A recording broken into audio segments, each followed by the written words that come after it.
All right, grasshoppers. It is Thursday, 10 o'clock. We're bringing down some thunder. Oh, man. Beautiful day. Beautiful day. Supposed to get some snow this weekend, too. All right, so the great Mark Puttenvink and I were up in Roscoe, New York, at the Roscoe Mountain Club on Tuesday. Beautiful place, 1,000 acres, lakes, ponds, pickleball, outdoor hockey rink. What does it have there? Fire pits all over the place, all kinds of housing to get in there. So we're going to put on our seminars there. Be all like health and fitness. Probably have some survivor seminar. We'll have a dietitian up there to put on clinics on how to cook properly, what proper foods are to eat and everything. So we're going to do a lot of things. So have some retreats, do things during the week. So maybe corporations come up there with their employees. And they'd be allowed out loud. I mean, obviously they get work up there, and also do a lot of motivational stuff. Again, working the team building and everything. A lot of trails you can walk on. So we'll do a lot of outdoor stuff. We'll do it during the winter and summer. During the winter, obviously, you've got to bundle up and stay warm. But it'll be a Roscoe Mountain Club. Wow, nice place. Fun family up there. That bunch of brothers and everything. Briskly, there you go, Danny Erickson. I'm briskly walking as you speak. Yes, that's the way. Get that. You know, it's good to for walking. You do for walking if you want to.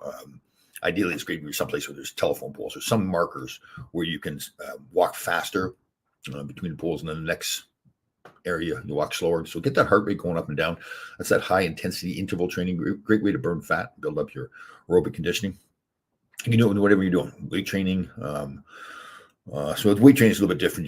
You can pick 2 or 3 exercises and do let's say it's 2 exercises, and you do one for 30 seconds, another one for 30 seconds, then rest for a minute. So the heart rate gets up, ideally to like 80% of your maximum heart rate, and then let it drop that back down again. And you get a good workout. You don't have to work out as long. Again, it's a great way to burn fat too. So William, have we met William? William Haynes, how are you?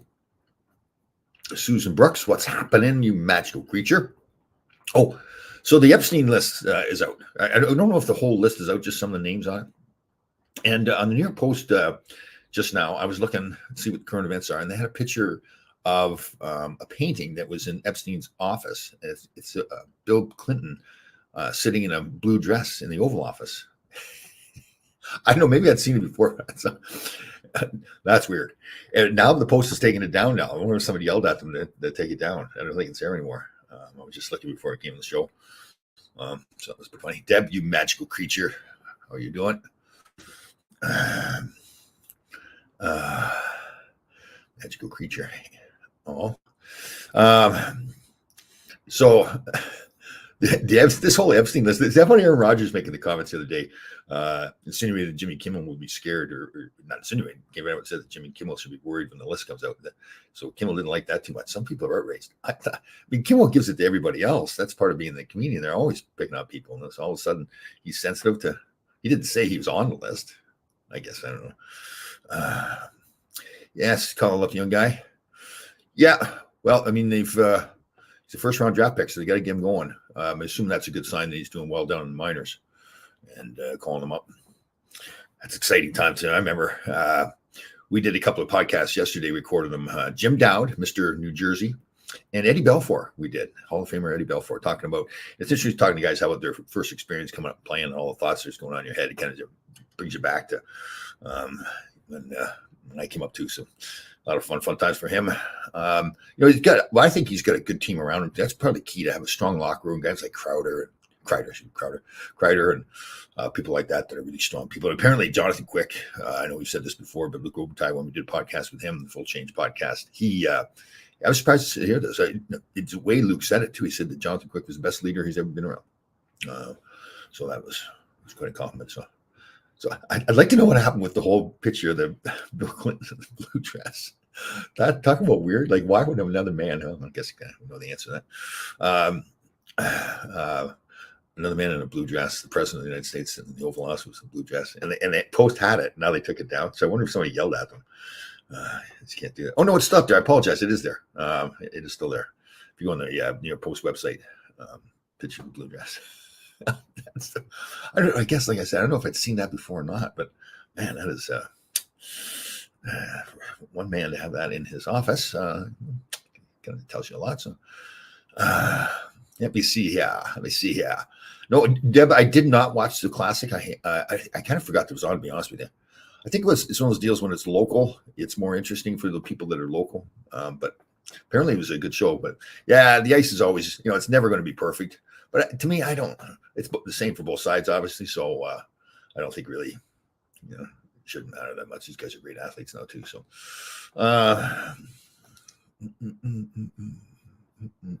Susan's on top of things here. They call him up because of Pitlick injury. Congo's injuries showing its impact. Yeah. Yes.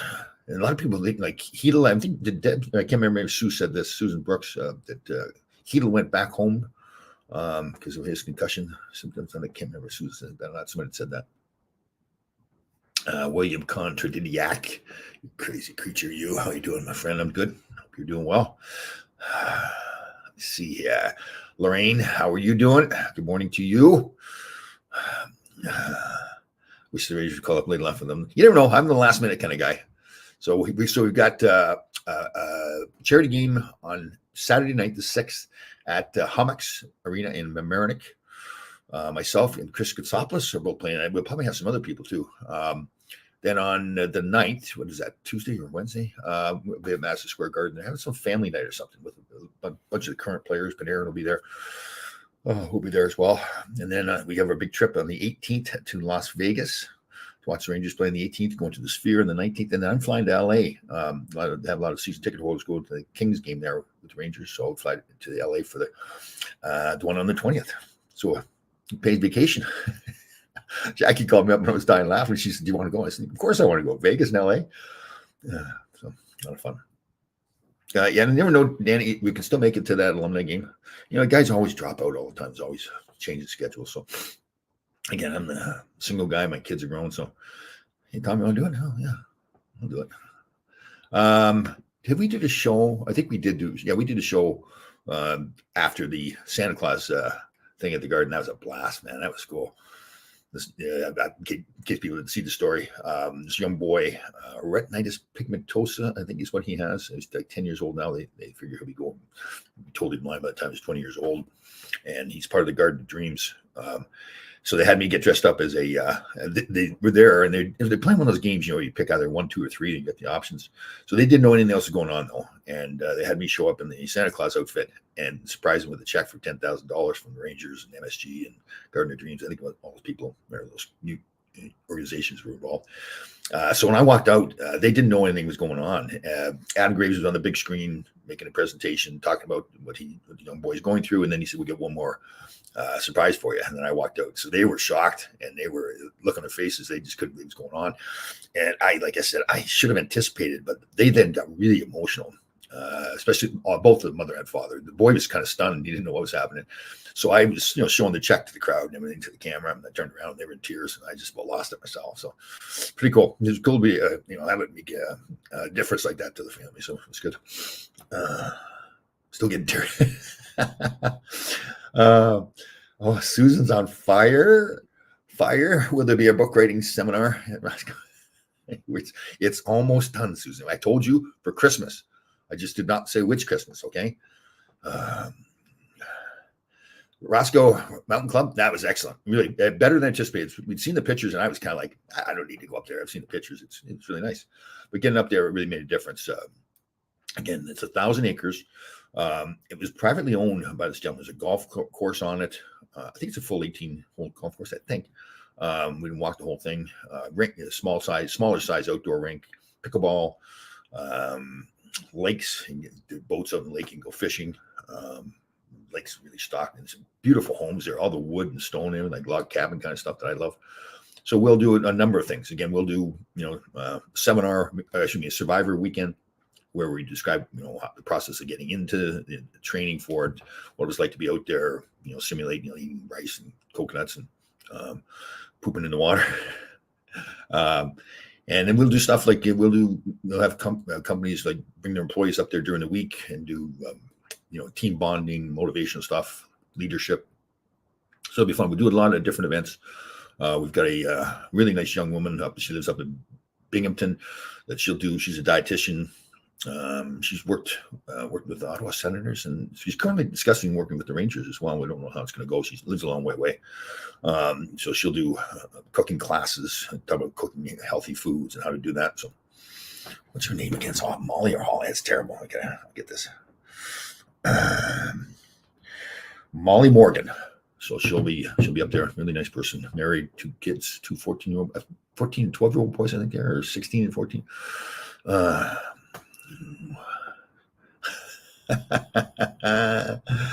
Oh, it might be interesting if Leila's ex-wife write a book.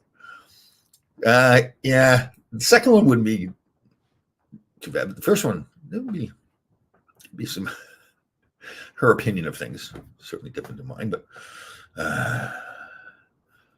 I know. I don't want. You know what's funny too? I don't anticipate getting emotional about something, so I think that's why when I talk about those kinds of situations, it kind of catches me off guard. Yes. Try hard not to cry, this man, but I'm Mark Messier when he makes a presentation, man. It's just he starts crying right from the start.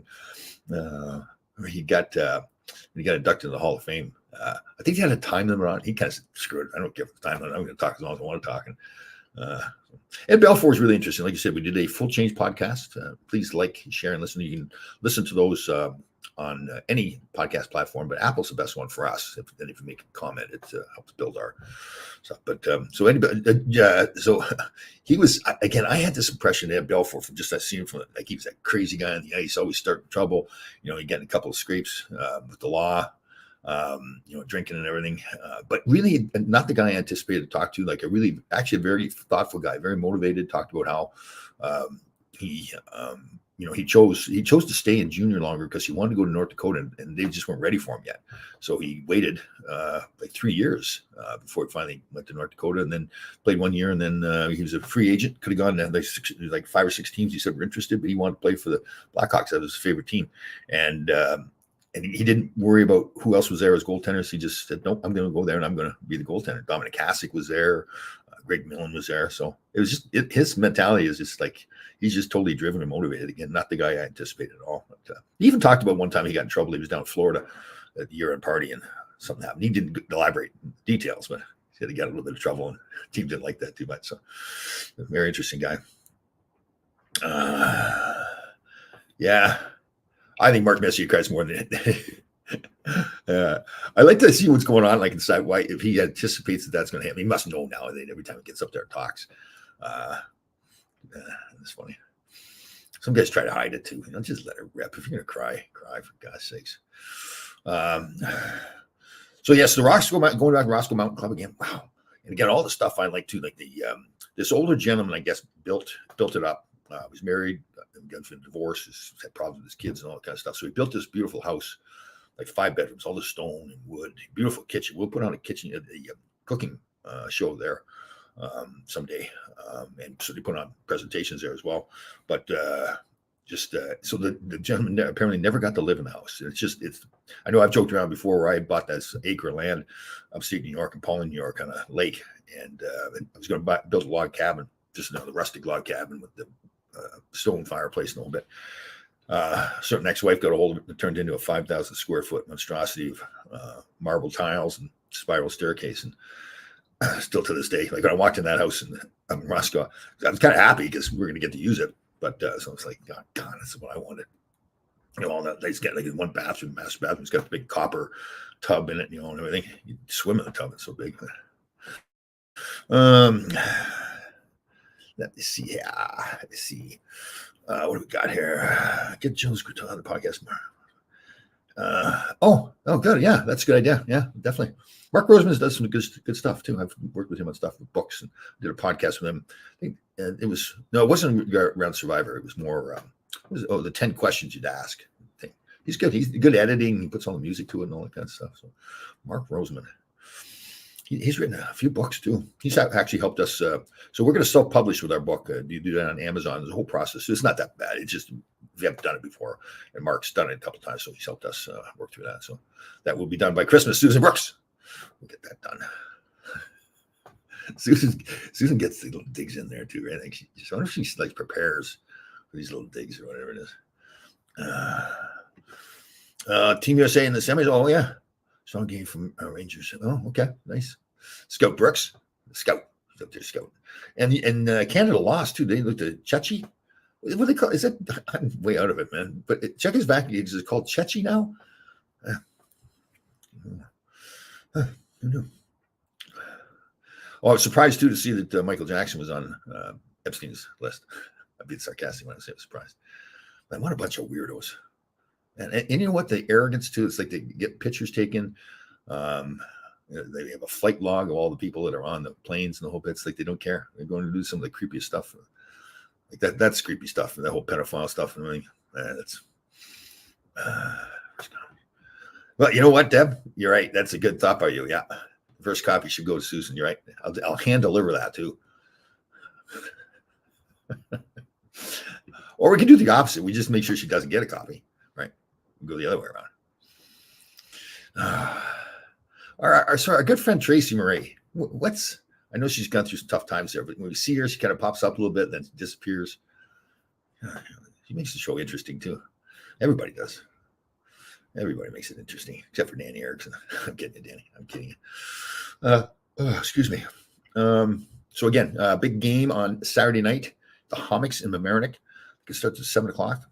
Those games are fun. So these are a little bit different. Like we played like the Islanders, it's all NHL, well, pretty much all NHL guys. But these ones, I think they get parents and coaches to play. I think typically in the past, it's been like 3 alumni guys on each team. And I haven't skated in a long time too. Let me see. Does Susan see eye to eye? Oh, that's a good question. Yeah. I'll tell you, Larry's unbelievable. Like he doesn't back down from anybody. Like he treats everybody the same way. He's going to carve somebody. He doesn't pick spots, even if he knows the guy. And he's interesting. We did a thing. Susan put together a thing with all the fan clubs from the NHL, and I went and spoke there. It was over in Terrytown, and so did Larry and Molly Sims that he does the podcast with.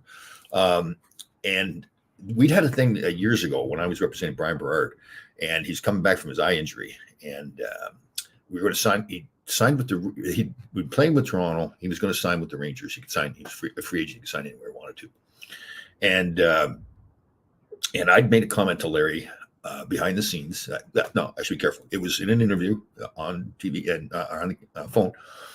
And I made the comment, kind of disparaging comment. I really didn't. I felt like, and again, this was not Larry's fault. It was me. Because Larry, when you're with Larry and you're talking, he'll write what you say. There's no, say, well, this is off the record kind of stuff. That's his job. And everybody knows that with Larry. And I knew that with Larry did the interview. And I made some comment that the Rangers weren't as close to winning a cup as Toronto was. That kind of explained why he was going back to Toronto.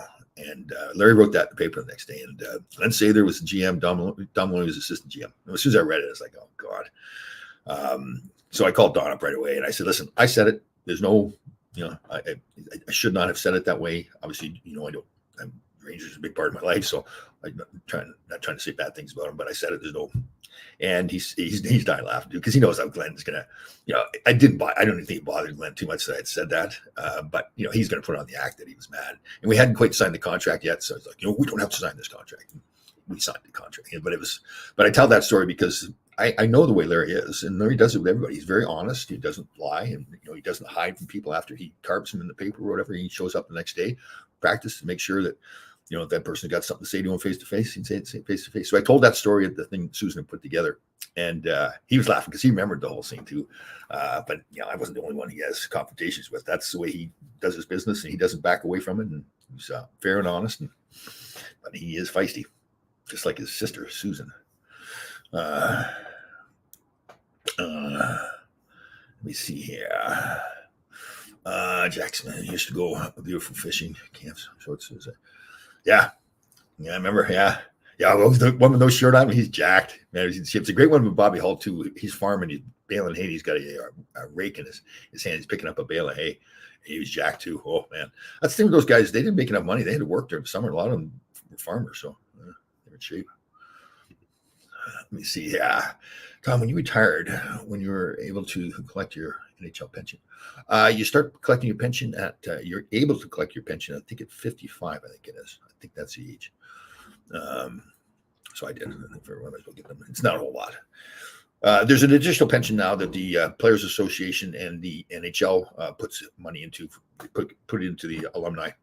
Again, it's something, but I mean, it's not like the NFLs. The NFLs, there's some like some guys are making $150,000, $200,000 a year off their pensions. We're nowhere near that. Not even close. But that's our, and I don't complain about that. That's our business. We should have negotiated something better when we played, but we had that attitude that we'll worry about that later on.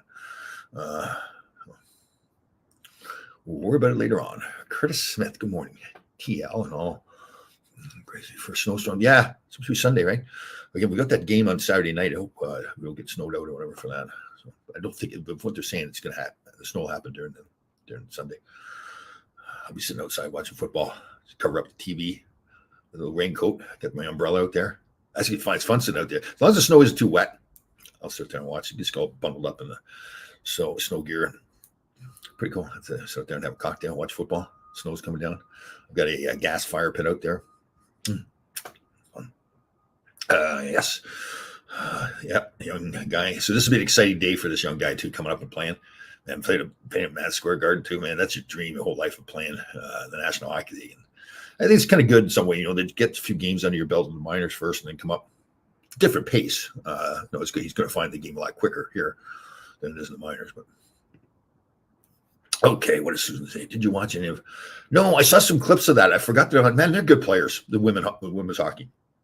If you score, goal the penalty ends. If you score a shorthand goal, oh, that's interesting. Right, I didn't know that. That's cool to do stuff like that. But I'll tell you, the female athletes in general, but the hockey players, man, they've gotten better and better. Skill level. Like everybody knows, I coached the girls' high school team here in Greenwich, or help coach 3 or 4 years ago now. And I was really surprised. Some of the girls were just totally dedicated. The other ones, they were still good players and everything, but they just didn't train or they didn't look at it that seriously. But there's a few players that I would train during the off season that really, like you can tell, like they're strong and good skaters, and really competitive too. Great to coach. We had one girl, Caroline, I think it was. She was a forward. We needed people to play defense. She didn't know what she was doing playing defense, but she just worked so hard at it, and she would make mistakes and just work so hard to cover up. She'd come to the bench all the time. Coach, what do I need? I said, listen, you're perfect. You just keep doing what you're doing. She would never get beat, and she would give up puck or something, but she just worked so hard, compete so hard. We did a playoff, a face-off one time that it wasn't a big play. It was just a one-timer where center won it, and so we called a timeout, and she took the one-timer and scored. And she goes, it worked. It worked. It was kind of funny. Yeah, they were fun. They were fun to coach. Really good girls. They're, listen, it's always your own people. We had some discipline issues, but weren't nothing compared to coaching the boys. And I was just at the same age too. I didn't listen to anybody. The girls listened all the time. They were good. So we didn't. Nobody was really involved. I was so. John Van Beesbroek and I, it wasn't like we were best friends or something but we got along like teammates. It wasn't like there's a problem. But to his credit, we had so Alan Eagleson was running the alumni, and he didn't let anybody else get involved. It was him, and that was it. And he wanted it that way because he was scamming us. He was more on the owner side than he was on our side. So he would come in for meetings, and if you ever question him about anything, like I questioned him one time, he goes, "Oh, Tom, sit down. Nobody wants to listen to a guy that scores one goal." So in the end, after a while, you just don't ask questions. You don't want to get embarrassed in front of your teammates, and we didn't do anything about it. So he was coming in, and we said, "Listen, this has got to end. We've got to ask some questions." So I was nominated. I got to speak, and so I got up and spoke. And he started his stuff. He told me, "Sit down. Come on, nobody wants to hear that stuff." And John Van Beesbroek stood up to his credit. He was a younger player at the time too. He says, "Nope, Tommy's been voted as our spokesperson. You're going to listen to him. You're going to answer the questions." And I remember Beesbroek did that. It was cool, and the whole room changed at that point. Eagleson finally was getting people standing up to him. I'm assuming other people were doing it around the league too, because it wasn't too long after that he was fired. So, but yeah.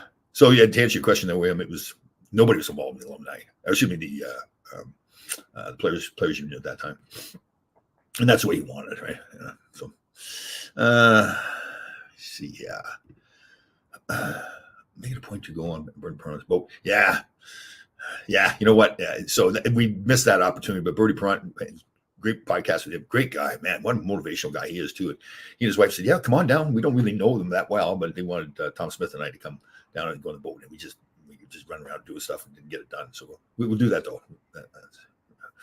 Let me see. I remember their debuts of late line. Allison in Boston. Oh, wait, with the Rangers up to nothing. Then, yeah, that's when I scored my own net on. You remember that? Wow, very cool. I can barely remember that. I just remember the look on JD's face when I shot the puck in. Oh, let me see. The great Brian Duffy. Good morning. I'm looking forward to the New York Rangers West Coast trip later this month. Oh, you're going to be out there? Oh, okay. So there's going to be 8 of us going to be in Vegas for that game on the 18th. And then I'm going over to LA for the Kings Ranger game on the 20th as well. The 8 guys, there's Adam Graves, myself, Nick Fotiu, Brian Mullen, Ron Greshner, Darren Langdon's coming. I think it's kind of a thank you trip for the guys that do a lot of stuff with the Rangers. So that'd be cool. So I will be there. Paid vacation. Jackie calls up and asks. And at first I forgot. I was trying to be a smart ass. And I said, I don't know if I can do that or not. And she was kind of shocked because I don't say no to hardly anything. And I said, I'm just kidding. You can't. I wouldn't miss this trip. Vegas and LA, all expense paid trip. The Rangers flying us out there, putting us up in the hotel. Go back. We'll see Mr. Luc Robitaille in LA there. Some other people. Made a lot of friends. Actually, I made some friends too that when I got involved in that whole Survivor stuff. One really nice young girl was working with the Rangers. She was one of the Ice Girls, and she's a big Survivor fan. So we got to be friends. She wants to go on Survivor, but she got a great personality. But whenever she tries to do a video, to act a certain way, it doesn't work. So we're trying to get her to just put together a video of her because she's very funny. I can't remember what she's called online. She makes some really funny videos and stuff too. So,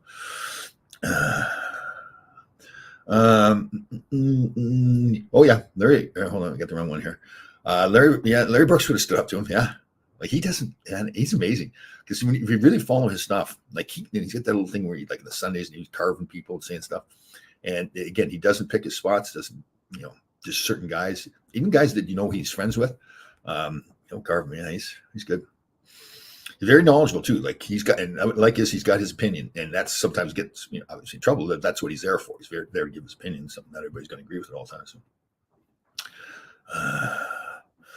So, was on podcasting came across his pompous. Oh yeah, Nyland told that story. Beezer's got that way about him, where he can come across as beautiful. He's a very intelligent guy, great athlete too. We did a bowling thing, kind of a team bonding thing, I think it was, and he looked like he was a bowling pro, the way he bowled. He's a great athlete, obviously a great hockey player, which is all around good athlete. But he has that; he can come across like he's pompous, yes. But did the Kings? Let me see here. Did the Kings alumni ever send you a shirt? Or did they treat you? No, Kings alumni it's obviously I don't do much stuff with the Kings because I'm on the opposite coast. But Luc Robitaille in particular, man, if everybody didn't watch his episode of the Full Change podcast, he was excellent. The way he talked about making his transition to management and how he wanted all the employees to treat each other and the players and everybody involved. He really had a plan of how he wanted that organization to be run. For a long time, the guys, the former players who come in as presidents would just be figureheads. They go golfing with corporate sponsors and everything. And not him. He is involved in it all the time. He knows all the numbers. He's really incredible to listen to. Great career. Funny looking at him now, he's got all the white hair going on. He's got still full head of hair, so I shouldn't talk about. He's a good guy. Really, and really, he's a good-looking kid too, the French accent. But he wasn't out running around all the time. He was very focused. He had his fun like everybody else. But Ken R, Happy New Year to you. Happy New Year to everybody. That's right. We have not done a Thursday show since New Year's came around. Hope everybody was safe and happy. Yeah, and I don't want to say that made it sound like Beezer's this bad guy, but he just he can come across sometimes, and I think maybe in interviews more too because he's very careful what he says. Because he got in trouble there a little bit. There was a racial issue with one of the players. I think he was working with the Sault Ste. Marie Greyhounds. I think that's what it was. And like a lot of guys, Beezer is very conscious of his reputation and his brand and everything. And didn't do any good. So I think he's been careful. He did. I saw him at a where were we? I was with John Tonelli at a tournament. I think we were in Pittsburgh or something. And John was working with USA Hockey, I believe. And we were talking about coming in for events. And but the Ranger alumni said, I'm not doing that. I pay you next to nothing. I get marker all over my hand. Like it was kind of I don't think he realizes sometimes the way he comes across. It was kind of like, oh, I'm too good for that kind of stuff. Well, 2 weeks later, they called him and he was in for an event. Funny because I couldn't make it to that one. It's actually it was the Escape of the Greats night. Was there something going on, so I couldn't get there because I wanted to give him a hard time. I said, "Oh, you're here." Let's see here. Larry Brooks responds to emails on the New York Post. Good guy. He gets back to you. Like, yeah. No, that's the thing with Larry. You know, you talk about like him being that pit bull. You know, but he's a fun guy. Like we at that thing that Susan put together, we sat together and chatted like old buddies. Like we've known each other for a long time, but you don't always get to sit and talk with reporters on a personal basis. Actually, you know what? It's something looking back that I should have done more of. Have more of a relationship, because I think it's easier. Understand, like Frank Brown, I've told the story before, where him and I were actually pretty good friends. And it was early in my career, and he ripped me, just like Larry would have. And I wasn't playing well, but I was sulking. Like I don't think I talked to him for a month, and he finally came to me and said, "Tom, that's my job. And first of all, you were not playing well, right?" And I did play better after because he ripped me, so he actually helped me a lot. I remember thinking about what a baby I was because he's doing his job, and that's the thing I didn't understand. They have a job to do. Larry Brooks, Frank Brown, Helene Elliott, whoever else it is.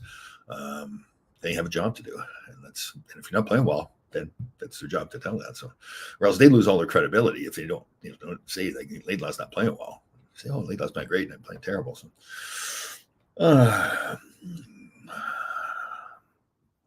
let me see. Yeah, pass Fedorov for a second goals by Russian players. Well, he's had a great career, long career too.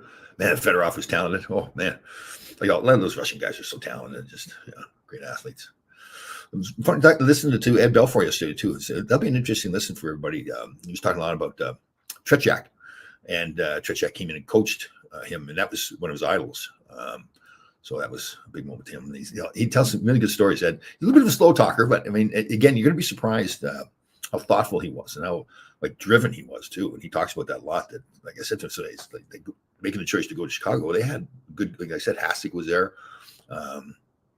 He said, "No, that's my team that I like, and I'm going to play there. I'm going to be the goaltender." And so he did. So, what do we got here? What do we got? Let's see. I was shocked when Nicky and John Tonelli were roommates in Calgary and pals. Tim Kerr, great Nicky stories when he was very long time. Yeah. That's the thing, you kind of get more respect for a guy that doesn't back down. You're playing him all the time, like in our games, the Rangers and Islanders. Same with me and Tonelli. We were always going at it, and we laugh. We played together in LA. We get to be good buddies. We go to games together, drive, we live close to each other. We coached his son's team together. I think it's just that, you all realize, especially back then, we were doing some nasty stuff to each other because we wanted to win, and especially the Flyers, Islanders, Rangers, Jersey to a lesser extent in that, and Washington as well in that division. But it is funny that you see guys that when Tonelli and I played together. We started laughing at each other because we were like, it was my job to move him out of the front of the net, and he would never back down. He's spearing me, I'm cross checking him, and we laugh about it still now. Yeah, yeah, funny stuff. Yes, I saw that Duke's got honored by I think New York City Police Department for some of the stuff he's done, and they had pictures of Sarah Palin there and everything too. So. Yes, I was wrong. I had the over-under that it was not going to last. I didn't know it was real love, but I guess it is. Let me see here. Frank Brown told Gillies that he was visiting Boxer in the hospital. He told Brown that he didn't think his beating would be that bad. Yeah, Clark. Oh man, I think I was on the ice for that, I believe. And Gillies was something that happened. I think the game before, and Gillies told Eddie he was going to get him, and Clark was just this massive man. And I remember he hit him, and Eddie went down, and it was like, okay, we should be jumping in, but what are you going to do? And again, it wasn't Eddie's teeth that came out of the bone; it was the whole bone that broke and dropped down. So nasty. Clark told a story later that they both played Buffalo together, and that he invited Eddie over for dinner or pregame meal or whatever. And Clark's young son, I believe, was talking to Eddie and said, "Hey, Eddie, have you ever lost any teeth?" And Clark was sitting there laughing because, yeah, he lost some teeth, all right.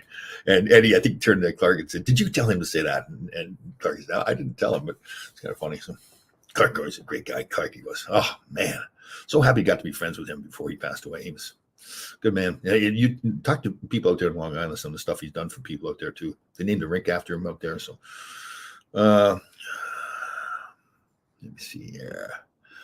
How many goals would Tim Kerr score with the way the game is played now? That's always a good question. That how would Wayne Gretzky score or Mark Messier or whatever? The game is so different. It's hard to even compare. They can red line out, the speed of the game, the equipment they use now, the training methods. One thing, Kerr wasn't a bad skater, but he was a big, lumbering kind of guy. So he would have had to work on his skating more, maybe lose some more weight to participate in the game today. But his shot and the size and the strength and everything, he was a good guy. I'm glad he was a good guy too, because he was a monster. Like moving, there's no video somebody had sent me where I hit him. He was coming out with the boards, and I just got him in the right spot and dropped him on his butt. And you almost hear the thunder because he's such a big guy going down. But he was a hard man moving in front of the net and good hands too. And smart player, really determined guy. He lost his wife, I believe, years ago. I think it's correct. It's like childbirth or something. And it really, and again, I've never spoken to him, but apparently people I know that know him said it really obviously affected his life a lot. So let me see. Yeah, my late cousin Richie told me, told my dad, they fought and then yeah. Well, that could happen definitely, especially if they knew each other before, like especially back then, like the 70s, 80s, 90s. There's lots of guys who would fight each other. They'd be friends. I think the Sutter brothers maybe got to fight against each other. But yeah, I mean, no. And again, they'd go, if they went for beers, the next game they'd play, if it was time for a fight, they'd still fight, even if they went for beers. It wouldn't stop guys from fighting on the ice, and wouldn't stop from going to beers together after too.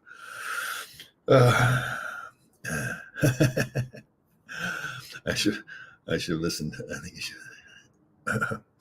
Well, I punched him in the chest. It was just, I did that. It was after it was over. It was like, he looks at me like, and that's the thing. He was a great intimidator too. Like he didn't have to say anything. Just the way he looked, the big beard, like again, the big eyebrow go across the top of the head. So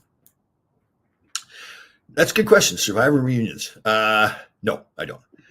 It's a different crew. Like, so most of the people that play the game have been diehard Survivor fans since they were kids. They dream of being on the show. They know all the other players that have played, the things that happen, their life stories, their families, and all that kind of stuff. I just wasn't, I guess because I'd done so much other stuff like the hockey and the agent business and everything. I in fact had to go back and watch a lot of shows, so I really knew what was going on. And they told me that when I went out for casting, that Tom, you really got to go back and watch the show so you understand. And I realized I needed to, and I did. And if I hadn't done, I really would have been like, if you don't really fit into that Survivor crowd. So it's not like it's just a different. I think they still have this dream. Like they felt like Survivor in a lot of cases were really going to propel their lives, and it's just not. I mean, there are a few people like Boston Rob who's helped their lives, or Sandra, but most people it's just you play and then you're done. And they're strange. Again, it's a different environment than what I'm used to being in. I shouldn't say strange; it's just a different environment. But they had a lot when we were out there for finale. They had a lot of parties going on. And I just did not attend. just not. It's just a different crew. So like when we got to the hotel, there's some fans there. Want to get autographs in the lobby of the hotel, and they're all coming. So, Tommy, and he'd go over and sign autographs. I said, well, I've done this before. I played in the NHL for 11 years, so we were always signing autographs. But to them, it was a big deal, and that's totally understood because they just happen to live that life. So it's a fun crew. Let me see here. Tim Kerr went from a 4-year 50 goal scorer, Phillies to the fourth line with Joey Cole. Yeah. Yeah. But you know what? From what I hear about Tim Kerr, I don't think it would bother him. Like he seemed like that really good team player. No, we did not hang out with the Islanders. we played. I remember one time we played a charity softball game at what was now City Field, Shea Stadium, but we had to get dressed all in the same locker room, and that was tense. It was it was pretty quiet in the locker room. Wasn't much going on. We did not hang with them. Yeah, back then there was no, like, you see guys in warm-ups now sitting there talking to each other and stuff. And even if you knew the guy and you played with him, this guys, like the rest of your teammates, would be like, what are you doing talking to him? We did have the one time there in Philly where I've told the story where Eddie Hospital was in Philly at that point. We played together, and so we're shooting pucks at his feet in warm-up. And Keenan saw it and yanked him out of the lineup because you're hanging up with your buddies having fun. We were like, oh, we're going to do that more often. I want to play against Eddie in that case. So. As fans, when players have fights we didn't know, your prime relationship with former teammates and friends. Yeah, but you know what? It didn't matter. You could have been best friends, or you could have hated the guy. You're just gonna get in fights. I think I've frozen here. This is happening more and more to me. Gotta fix this. All right, so I'll be right back. Everybody, I apologize.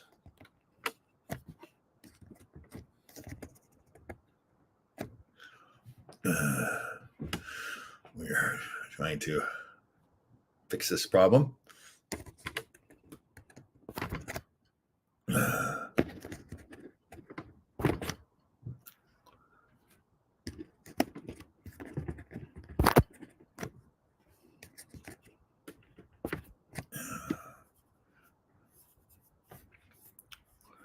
All right, we'll be right back.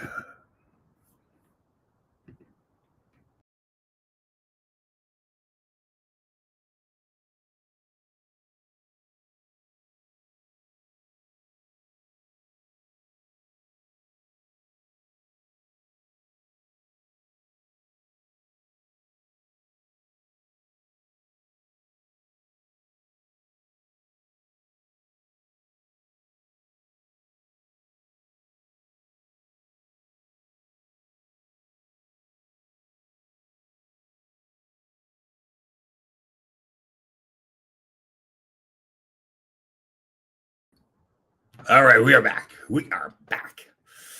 Thanks for hanging in there, everybody. Gary Risling. Remember? So Gary Risling, he was playing for Pittsburgh, and he'd get called up.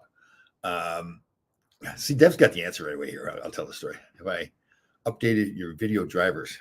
See, now I'm going to say, Dev, I have no idea what you're talking about, but we're going to talk later, and we're going to fix this problem. He's a genius.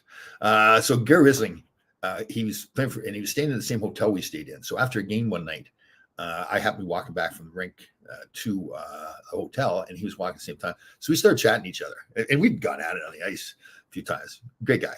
And but it was that, so we got to be kind of buddies. But then going on the ice, you remember, like, he had a job to do. If he was going to stay in the National Hockey League, he had to go out there and start trouble. I was supposed to be, tougher defenseman, tech teammates and all that. So, we'd be going at it next time. It was funny. And then we'd see off the ice again. Hey, how you doing?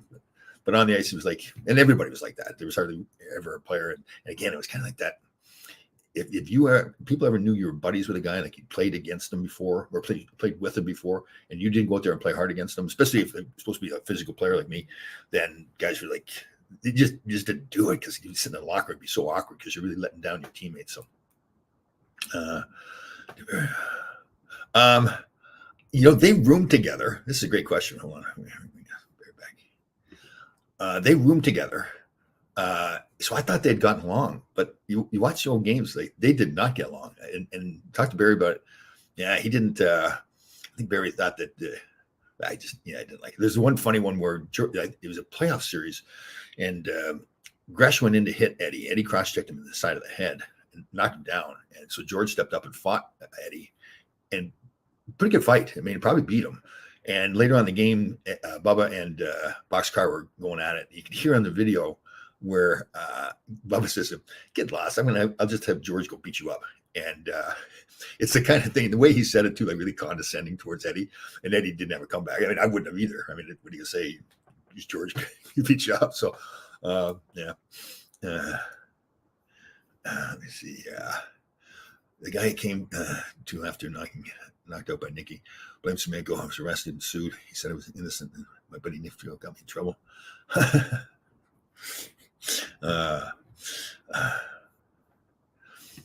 Yeah. Because he's a good guy, man. He's not a free man. I'd like to see him now too. So this is like 1985 or something like that. So I'd like to see him years later. Yeah, he had, especially during the game because he had teeth knocked out and everything. But he's a feisty guy, though. I'll tell you, he didn't back away from anybody. He would go out with anybody. He wasn't a good player. He knew he had to play like that to make it to the National Hockey League. Yeah, I think you're right too. I think I did hear that the Rangers. I think it was maybe Phil Esposito was saying, and Phil and Bubba were pretty good friends too. So I didn't know that. No, did he? Oh, wow. You know, because like Mario really changed too. So when he come in 84, was it? So when he first came in, he was like a talented player, but he didn't fight back at all. You could pin him against the boards, and he was just like a young, immature kid. Then later on, probably by the time I left to LA, maybe that's where Gresh got more battles with him because he really changed. Like coming back from cancer and the stuff he battled with, he just turned into a real competitive guy, and along with his talent, and yeah, he was a great player, man. Wow, is he hard to play against? You know, like Gretzky was obviously Gretzky, but he wasn't as hard to play. Like you didn't worry you're going to get beat one-on-one with Wayne. But Mario, he's such a like most guys are really skilled like that. You can get close to them and they're smaller and you can kind of control them, especially back then because you hook and hold more. But with Mario, he was such a big man that even if you got close to him, he just like he could outpower you if he wanted to. It's good. Oh yeah, is that the way he said? Okay. Yeah, I remember listening to that. Oh, was Riesling popular? Because he had the hockey player look, right? Like teeth missing and everything. Yeah, it was funny. But yeah, it is funny. You think about that where there's lots of we played. So I played with Jimmy Carson in LA, in LA. And then he got traded to Edmonton, and we had a big playoff series where we were down 3-1, and he was playing pretty well. And my job was to stop him scoring. And I gave him like the same thing Bob Nation gave to me, a forearm shiver in the jaw, knocked him up cold, and he was like, we were buddies. But we're in a playoff series, you're trying to win. That is the thing. You're really taught, especially back then, that you're supposed to be like off the ice. You're a gentleman. You treat people properly. You be respectful. You're in interviews. You respect the game, your teammates, your opponents, everything. But you on the ice, man. If you want to win, I remember Carol Vadaday said, "Tommy, if you have to break his arm, you break his arm." And that's he played like that too. He was nasty on the ice. He was, and I mean this is a good way. He was a dirty player, and this was later in his career too. I remember playing Philly, and he got in a little pushing. Whatever, it wasn't even a fight, whatever. Him and Holmgren fell down, and Vad pretended he was falling down like the wrestler and gives him the elbow to the head as he's falling down. It was just like a wrestling move. And I was on the bench watching it. And to Holmgren, he didn't think that Vad meant to do it. So he didn't get mad. It's just the two guys falling down, but it was clear. Vad knew what he's doing. Yeah, he was. So there's a few. The big brawl we had in LA. The 80-81 season at the end in the playoffs, and the brawl was going on. And I'll never forget Bill Chadwick going, "They're going to set the game back 30 years." And it was funny. The other one was I told this story, but he had a radio show in Long Island. We were in Long Island, so went out there, and they had people calling in, and it was out in Islander country too. So this young guy calls in. He says, what's it like to shower with Ron Duguay? Like thinking he's being funny. So I don't think Bill heard the question. So he just turns to me and says, "Oh yeah, what is that like, Tom?" And I was a younger player, so I'm trying to scramble to figure out what I was supposed to be saying. I can't remember even how I got out of it, but it was funny because I don't think Bill, like I said, I don't think he even understood what the question was. So he was known to have, let me see, how can we say this? He loved his beers. And some people suggested he would even drink during games and everything. But great guy, though, man. Great. Really loved the game. Loved the Rangers. Let me see. Yeah, Melton Cameron is not a Doogie looking like. Gresser's known for his put downs. He must have killed wrestling with his comments. Yeah, he was good. But you know what? It was almost like it was too easy because once you play against him once, what else you can say? Oh, you're ugly. Well, Oh, I never heard that before, right? So, yeah, I don't remember there being a whole lot of stuff said about his looks because it was just, like I said, it was just too easy. Alumni game, I see you play. There's men beat you one-on-one in the alumni game. I see you play in there. There was many of them. No, I didn't get. I backed up enough that nobody's going to go around me one-on-one. Now, see, the problem is now we don't get in the ice very much. Uh, and uh, it just, so you get out there, like, the Bambi on the ice kind of thing. So you kind of go, we're there to have fun. Like, the younger guys that have just retired, I think some of the fans really want to see them still play, but it's us more having fun. We want to make it an experience for, they're trying to raise money. So we want to make an experience for everybody, a fun time. So yeah, the skill level will not be very high coming from me. Funny if you're going to VCNet. Yeah. VCNet knows what he's doing. He's good at that. Yeah, he's picking on Ranger fans all the time and Islander fans because, there's a big fan bases, so it draws attention. So, not unlike the whole thing with Jimmy Kimmel and Aaron Rodgers. People now want to listen to what Jimmy Kimmel has to say. They want to listen to what Aaron Rodgers has to say. I don't know if those two guys intentionally did it like that, but VCNet knows what he's doing. He's good at his job. He knows how to draw attention, pick up people. He doesn't, he doesn't, I don't think he cares one way or the other about the Ranger fans, but he knows that he try to get the same with the Islander fans. And I think Butch, I love that he's defending his fan base and the organization, but you're giving VCNet what he wants.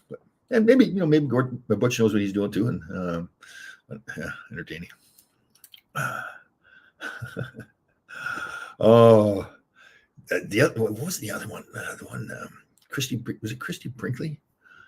Dukes has had some pretty women. His first wife she was, I think, somewhat of a model, but beautiful woman, probably more better looking than the other women he's been with, and the other women he's been with pretty good. Let me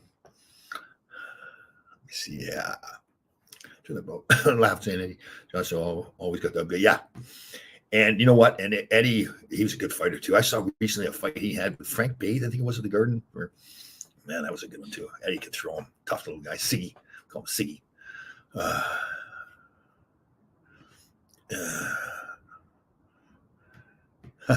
I don't think Nicky's going. I think I'm the only one that's going on to LA. I don't know that for sure. But yeah, that brings to that brawl. People that don't know, Nicky didn't dress. I think he was hurt.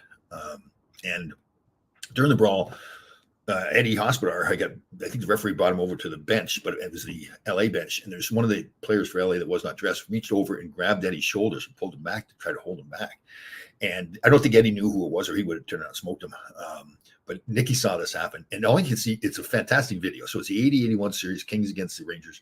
If you watch this during the brawl, Nicky comes flying down. I think he had like a white suit on, or a lighter suit, so you could really see him stand out. He comes flying down and grabs this guy and just starts ragdolling him. Just starts throwing him all. It was hilarious to watch. The poor kid must have been like, "What is going on?" I'm assuming it's some young kid that just up like in a practice squad or whatever. And it was hilarious. Yeah, I love watching that part of it because it's just you can just see this white suit come out of the crowd and grab this poor kid, throw him all over the place. I don't even think he hit him. I think he just like grabbed him by the collar and just was ripped all over the place. I think the security came in and separated him. But that was funny stuff. Good to watch. I see Katsopolis. Oh yeah, that's right. He did. Yeah, Rick Sharp, true from Georgia. Yeah, he didn't care. You know what? And he's such a personality too. I don't think anybody else cared either. I think that was part of who he was. He's a lot like Phil Esposito, for example. He just led with his heart. And JD, those guys maybe a little bit more polished or whatever. But Phil and Big Whistle, they love the team. And Dave Maloney's on like that too. He gets into the game like when he's a Ranger guy, right? So when he's doing the games, he's all over the referees and everything too. Yeah, Duke's got the pretty daughters and everything. Yes, he came from a good bloodline. Yes, get to meet his son. Oh, what's his son's name?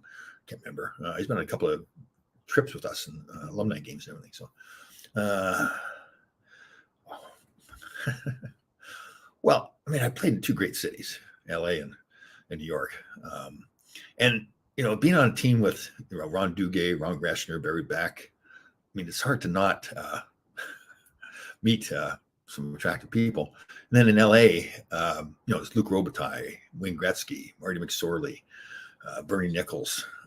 So my first training camp with LA when Gretzky was there, we were up in Victoria. I have never seen what I saw, the things that I saw up there. Victoria's was known for having beautiful women too. and they just all wanted to meet Wayne or anybody that was associated with Wayne. So, Jocelyn Gouvernement. He between Brad Park and Tom Laidlaw, he was the only guy that wore number 2. He just wore it for a few games too. Like, yeah. Well, Danny, you're a smart man. Kids are beautiful. They take after the mother. You're a handsome stud yourself. What are you talking about? Yeah, JD was with him. That's right. Yeah. That is hilarious. I don't know why I get such a kick out of that, but I think it's just knowing Nicky. And like, again, he was just this poor kid. Like, I don't think his feet were touching the ground after a while. I think he had him by the collar and just throwing him all over the place. Imagine what the kid was thinking too. If he had to know who Nicky was, and Nicky's reputation at that time was, man, he was a scary man. I knew it was with friends, and that was his first language. He was on a pod. Oh, I didn't know that either, to tell you the truth. I knew he came from an area where French is prevalent in Ontario, but I didn't know that he was fluent in that. Did Katsopoulos? No, he did not have. I don't believe he had a brother in the league. I don't think he's got a brother. I don't know. I'll ask him tomorrow. We'll see him tomorrow. No, Saturday night at the Homix rink. All right, buddy. Again, our Full Change podcast, new show out yesterday. Dallas Drake, former client of mine, had a fantastic career. Went to Northern Michigan, played in Detroit, Phoenix, St. Louis, and then back to Detroit again, and won the Stanley Cup. And he was famous. Remember, I think it started with Ray Bourque when he got out to Colorado, had not won a cup yet. Joe Sakic, when they won the cup in Colorado, turned right away and gave the trophy to Ray Bourque. I think that was the first time it ever happened. And I think shortly after that is when Detroit won the cup. And Steve Yzerman did the same thing with Dallas Drake. It's a real honor for that to happen. It's like your teammates are, pointing you out as like a guy. It's kind of like a lifetime achievement award. You've had this great career, but you haven't won yet. And then you finally do win. You played a big role with the team. So that was a real honor. And it was great because Dallas, he retired right after that. So had this like 16-year career, got a lot out of his career. Great guy too. When he got released by St. Louis, it was right near the end of his career. He told me, he says, "Get me to Detroit and don't F it up." And he didn't use the F word. So I had to, Jim Nill was assistant GM and Kenny Holland was the GM. We were all good friends. And so Kenny Holland said, "Listen, I can only give him the minimum, the $500,000. So I went to Jim Nill. I said, "Can you just bump it to 550 so it makes it look like I've done something to get paid?" So they did that. They were kind of laughing about it. And then he played a huge role with Detroit too. He was more like the third or fourth line guy, but really hammering people. Wasn't a big guy, but just a real physical player. Like I said, probably more than most people, most players in the league. I think he got most of his career. They got a lot of that career. So good guy. It's good interview.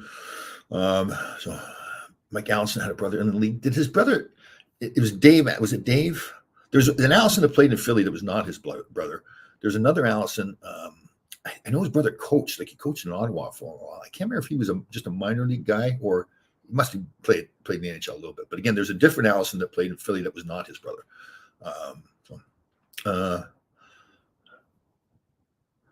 Yeah, I haven't seen Gresh in a while. I haven't been doing as much Ranger stuff. Again, we're going on new stuff. We got this Roscoe Mountain Club that we're going to be doing our seminars at. It's up in Roscoe, New York. Mark Puttenvink and I, and we'll have other people come up there, guest speakers, Navy SEALs, other athletes. We've got a dietitian that'll speak there too. So it's all about health, fitness, mental health, discipline, team bonding for businesses. We'll do some survivor weekends where we'll talk about what it was like to get on the show, how to train for the show, and actually what it was like on the show. I mean, pooping in the water. We should do like a lake up there to go poop in the water. That would be funny. Let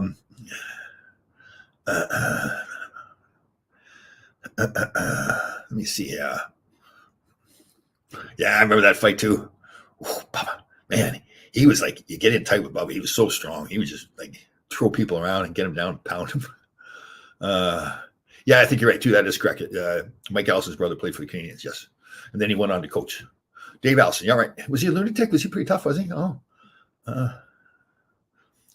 No, Ray Allison was not Mike's brother.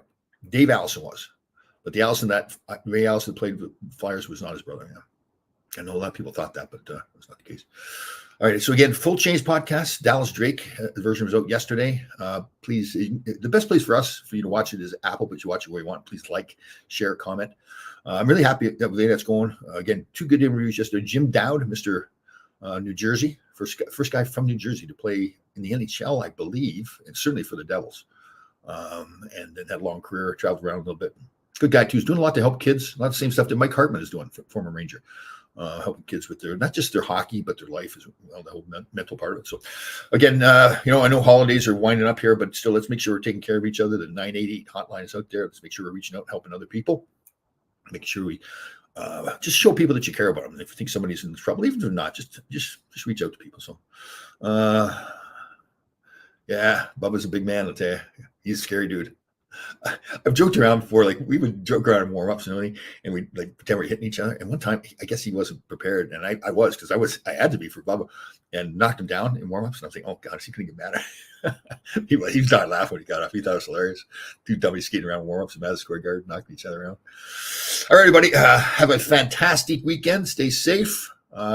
Here in the Northeast, we're supposed to get a big storm on Sunday, so everybody be safe here. We'll see you next week.